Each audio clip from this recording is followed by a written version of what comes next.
All right, we're ready to go back again. I got an email the other day that came in from FreedomWorks PAC. I can't hear you in the back room. I got an email the other day from FreedomWorks PAC. It's a grassroots service center for millions of activists nationwide dedicated to fighting for lower taxes, less government, and more freedom. They do not give endorsements easily, cheaply, or freely. Kay Hagan will be a one-term senator. North Carolina is fired up and ready to send Kay Hagan home. This is part of what this email said. But we know it isn't just enough to beat Kay Hagan. We must replace her with a real conservative, someone who will always vote with the Constitution, not the Washington establishment. That's why FreedomWorks is proudly endorsing Dr. Greg Brannon to replace Kay Hagan as the next U.S. Senator from North Carolina. Greg Brannon is a true conservative constitutionalist. We believe he'll stand with Ted Cruz, Mike Lee, and Rand Paul to repeal Obamacare and put an end to Obama's liberal agenda. Greg is a lifelong doctor and entrepreneur, not a career politician. He served the people of North Carolina as an OB/GYN for over 20 years. He's a husband and a father of 7 children. He understands the values North Carolinians hold dear. That's why he's running for Senate. He wants to make sure the America you and I grow up in, America believes in hard work, freedom, and opportunity is available for his children and our children. FreedomWorks PAC joins with other conservative leaders like Rand Paul, Red State editor Eric Erickson, conservative author Ann Coulter, Congressman Thomas Massey, Congressman Ron Paul, the National Association for Gun Rights PAC, more Tea Party citizens, conservatives for Guilford County, Asheville Tea Party PAC, and the Beaufort Tea Party endorsing Brennan's campaign for U.S. Senate. Ladies and gentlemen, Greg Brannon.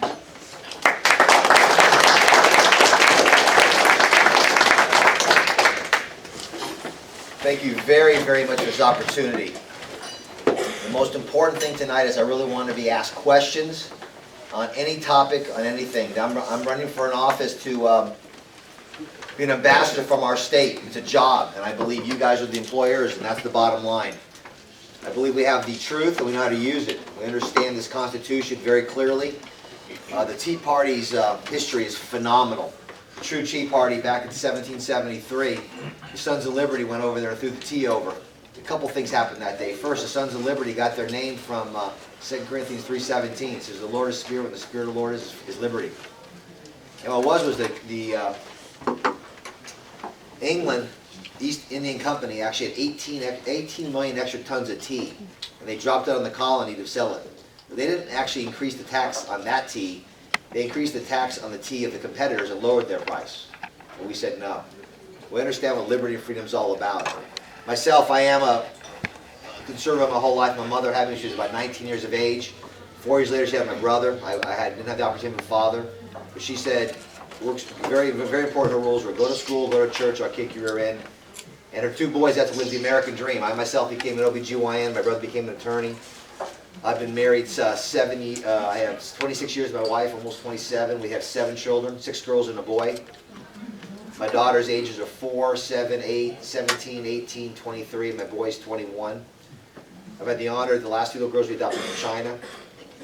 I've done mission work, Christian mission work in Africa, Central America. I've traveled to China, traveled to Western Europe. What makes America exceptional is not us per se, because everybody's been in God's image across this world. What makes us special, our founders understood who was our Creator. And I think they had to ask themselves 2 questions. And I think this generation must ask the same 2 questions of ourselves. Who is sovereign? Because where sovereign is where the origin of all power is. And what is a legitimate role of government? I think answering those 2 questions correctly led to the American exceptionalism, led to the American Republic. Answering the wrong way led to something like the French Revolution, led to guillotines and Napoleon, the general will, the collective. We're the only republic, the only government based upon the individual over the collective, ever. So the first question is, who is sovereign? And this question, just like the second one, are both answered in the second paragraph of our Declaration. We are endowed by our Creator certain inalienable rights. So the Creator, the Sovereign of the universe, made us in His image. So we're stewards of the earth. So we're sovereign here.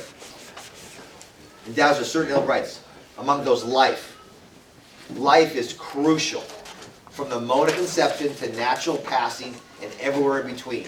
There's no such thing. There's no such thing as quality of life.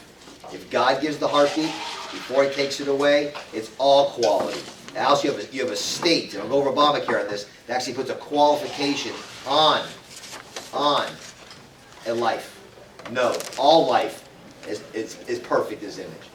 The next one is liberty, because without life you can have no liberty. Liberty with its freedom and its responsibilities. And then the pursuit of happiness is your American dream, how to live the life you want to live. But the most important thing about the American dream, it's not succeeding. It's the opportunity to keep getting up every time we fail. I have fallen many, many more times. But you get the opportunity to get back up. And it is individual ruggedness, but that helps with charity, your churches, your synagogues, your neighbors. That's American. The very next question is, what is a legitimate role of government? It's the very next sentence. To secure these rights. Which rights? The individual's inalienable rights. Yours and yours, not the collective. The individual's inalienable rights. A government instituted amongst men, driving their just powers from consent to the governed. We're given our consent not to be ruled over, but to have unbiased umpires, have the playing field equal at the equal opportunity at the beginning. But the moment the government oversteps their bounds, that's tyranny. And Jefferson listed 28 things he called tyranny. And Reverend Sharpton mocked me on MSNBC because I used the word tyranny. Tyranny is a very important word. If it infringes on your liberty, on your life, it's tyranny. And then, that philosophy of government, the greatest, a page and a half, does not just declare to England why we should be free, it declares to the world why individuals should be free. 11 years later, with our second Constitution, they put it on 6 pages. The Constitution limits the federal government, and the Bill of Rights does not grant one single right. It just articulates, lists down God-given natural rights in which the federal government can never infringe upon. That's our game plan. Those 8 pages allow this country to go. Now we have Obamacare, over 2,400 pages, and I happen to read H.R. 3590. Dodd-Frank, 1,000 pages. I read Dodd-Frank. IRS code is 3 million words, not counting those 2 bills.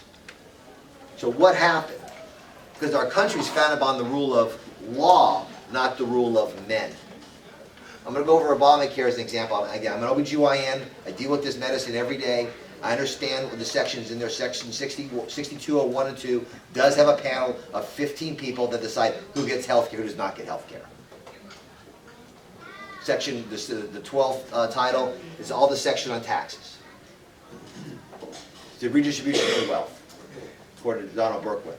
So what we have here is, let me go back to the checks and balances before we go over Obamacare. Checks and balances.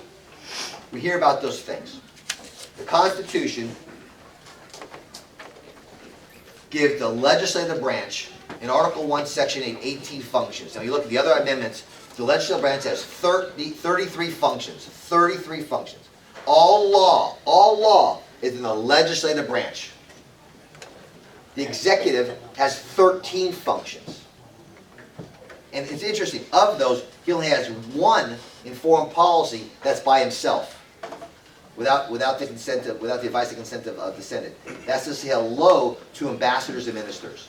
He has no power to make foreign policy without, at the original idea, the moment of debate. Hamilton said that clearly, John Jay said that clearly, James Madison said that clearly, because in August 6th of 1787 in the Philadelphia Convention, even up to that point in the convention, it was all foreign policies made with the Senate.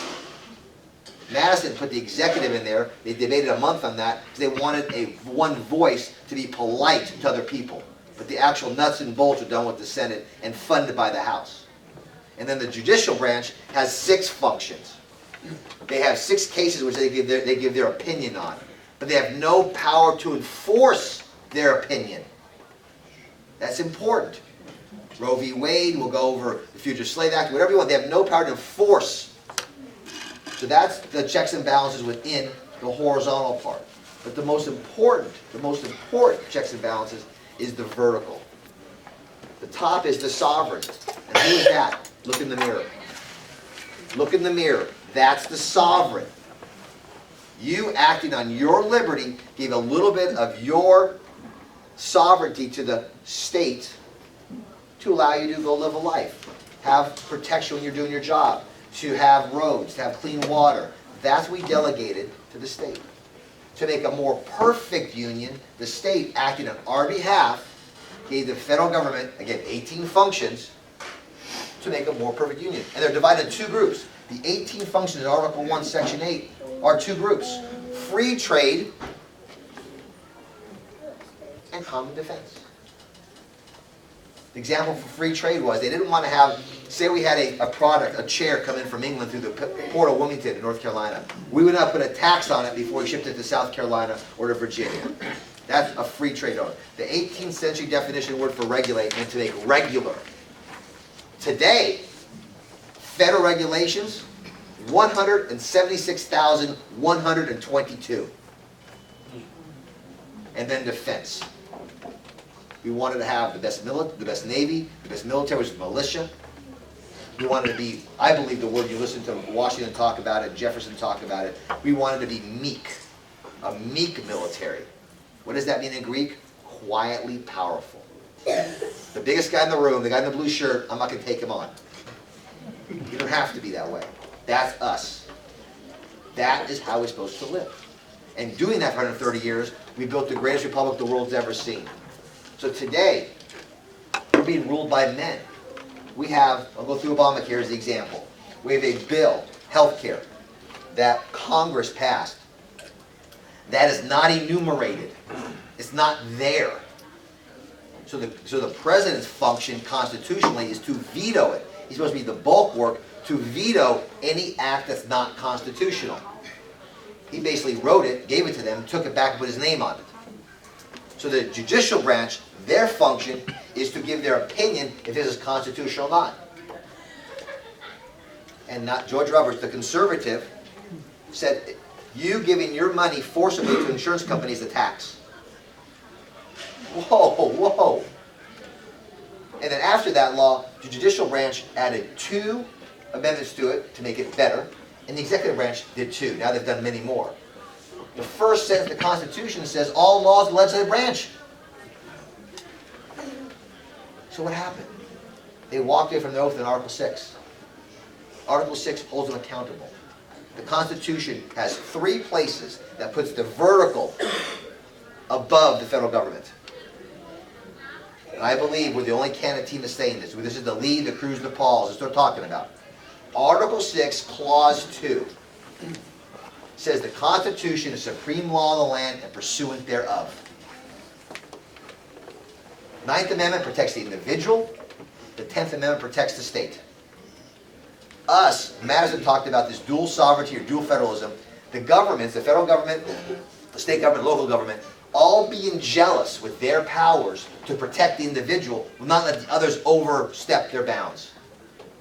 But now we bend our knee. We have majority leaders in our Republican Party who disagree with Article 6, Clause 2, that any law is supreme law. We have Attorney General says the same thing.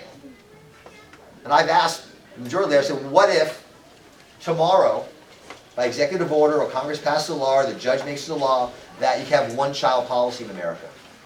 What would North Carolina do? Obamacare, South Carolina, Alabama, Georgia, talking about nullification. Missouri, Idaho, they've said no. We have to understand the power of that contract and who's sovereign. Because they overstep their bounds. If the answer is to go back to the Supreme Court and beg them to change their mind, since 1937, they've only said 2 laws are unconstitutional. 1942, famous Wicker-Filburg case was They told a man in Ohio that how much wheat he can actually grow and how much he can eat of his own wheat. So we have to understand this contract. That's why I blame one person while we're here. Why we messed up. That's me. I believe I've abdicated my role. I didn't do my due diligence. I didn't study. But about 8 years I started reading a lot. So I went back and I read every convention note from 1787 to 1789. 3 men kept notes every single day in Philadelphia. Madison, Yates, and Martin. Every state had convention notes. Our state had 2. So I read every one of those. I want to know what that contract means. I want to know how we got from 6 pages to 3 million words. I want to know how we got from 6 pages to abortion. I want to know these things. As a surgeon, I studied 15 years before I had a scalpel in my hand for the first time. If I practiced serving us as representatives the way we, in medicine the way they're doing this, that's malpractice. It's criminal. But we got to come back, and I believe we're here. I believe the Tea Party is truly the conscience of our country. All we're saying is, not Obama, not McConnell, not Boehner, not Roe, those versus Madison and Jefferson, Hamilton, Henry, because they wrote the contract. I'm going to do a little bit of history before I do questions. Back to the conventions. I believe 3 of the best convention notes, because Madison, after he left Philadelphia, he said, what we said here, hey, I see that. What we have here is what we believe this matters, but we're just the agents putting this together. What the parties to the contract believe this means is what it means. It's what the state convention, the convention of people, believe this contract means. That's what it means. And why that's crucial is Jefferson said, if you want to know what the Constitution means, ask its friends. Because he was in Paris. He was not part of the debates. So if you know what the contract means, ask the ones supporting it. Virginia has, you could Google it, 666 pages, you could read every note of what they said. It went through clause by clause. And what makes that, I think, a great convention note was, you had Madison in the room and John Marshall in the room answering questions. And the men asking the questions was Mason and one was Patrick Henry. 1/4 of those notes are Henry's asking questions. Great questions. He asked John Marshall, he was afraid the Supreme Court would go over all state laws, and Marshall said never, just those 18. And in our convention, you have 2 conventions. Hillsborough, 1788, in July, we went there, and 2 men wanted it, really wanted it, that were the leaders of the men that wanted it. James Iredell and our Governor Samuel Johnston. And why I use Iredell a lot? I'm going back to what Jefferson said. If you want to know what the Constitution means, ask its friends. And Iredell, 2 years later, was actually appointed the first Supreme Court Justice by George Washington. So I want to hear what he has to say versus anybody today. So Article 6, Clause 2. Timothy Bloodworth, who did not want the Constitution, asked Mr. Iredell 3 times, what does in pursuant thereof mean? And he said, if it's not listed, if it's not enumerated, it is null and void in the state. Where's health care? Where's abortion? Where's income tax? Where's the Department of Education? Where's the Department of Agriculture? Where's the central bank? See, they had these discussions. In fact, do you guys ever know what happened in 1788 in Hillsborough? How do we vote? 177-74, no. We stayed in our own country for another 1.5 years until 2 things happened. Washington became president, and Madison got the Bill of Rights passed. Because Madison did not want the Bill of Rights. He thought you didn't need them. It's a limited government. You don't need the Bill of Rights. But they wanted to make sure they listed it, they would not step on it. We all know what Franklin said. And the lady asked him in September of 1787, what did you give us? A monarchy or a republic? He said, republic if you can keep it. He also said something that was very interesting. The chair that Washington sat on during the proceedings in Philadelphia had etched on it, had a sunrise or sunset. That's how you look at it. And he asked the question, is this a sunrise of America or a sunset of America? He said, I believe it's sunrise, because I know who the first president's going to be. My concern is what's going to happen in the future. Now, I believe, personally, is the sun rise again. Because I believe America, what's great about our Constitution and our histories, we show our warts. At the beginning of our country, darker pigmented people were not persons. We had to go through a war with that, we had to go through battle with that and decide that that's unacceptable. Women did not get votes, we had to get through that stuff. That's why Frederick Douglass, Susan B. Anthony, Republicans, Martin Luther King was Republican. We had to get through, we showed our warts. I believe the future, the next 30, 40 years will be the greatest, because the generation 30 years and under got this. They're studying their rear ends off on this. And we imply that every man, every woman made in God's image has inalienable rights, and we have a government that supports that. The future is brighter than ever. If we don't, then we fall back to the rule of men. We fall back to the rule of men. What Calvin Coolidge talked about, that's backwards. Our document is timeless, because it says consent to the government. It says inalienable rights. Anything else is consent granted by somebody else. So I'm here to answer any questions you have. I'm asking you guys to go to our webpage, GregBrannon.com, because I want 3 things from you. I'm going to give you these 3. I want your life, your fortune, and your sacred honor. It's no game. I know we chuckle every time I say that, but picture 56 men in a room gave that, did that. Some lost their life, some lost their fortune, but not one lost their honor. And then think about their wives at home, putting food on the table, educating the children. They risked it all. 3% of Americans went to war against Great Britain. 3. I think they peaked at about 21%. That was it. But if you're by yourself with the truth, you've already won the battle. So if we don't capitulate, if we stand firm, I'm not talking about being perfect, because I'm for those who are saved, I'm Romans 7, but I know Romans 8 is my life. But if we blond on those, and I need help to fall on those, help me back up. If I lie on those, just step on my neck and walk by. We got to understand who we are as Americans. Because if our republic falls, no place else in the world can be that light. No place. But we know it's worth fighting for. But I believe this happy warrior, this optimistic, who's going to run in Lexington Concord? Who's going to run to Bunker Hill? Who's going to do those things? This generation has to. I'm 53 years of age. I was given a free America that I'm going to pass on. We didn't talk about the money stuff. You don't talk about the trillions of dollars that are unfunded liabilities. But that's what we're about. I believe that's what Tea Party's about. I believe that's what Americans about. I believe this coalition of building, we're going to be running for something, not against something. By running for something, we'll expose statism and progressivism. But this is not an attack on anybody's person. It's do they understand the Constitution. I personally will never vote for a policy person again. I want a man or woman who understands the oath of the Constitution. I'll decide my policy in education. I'll decide my policy in health care.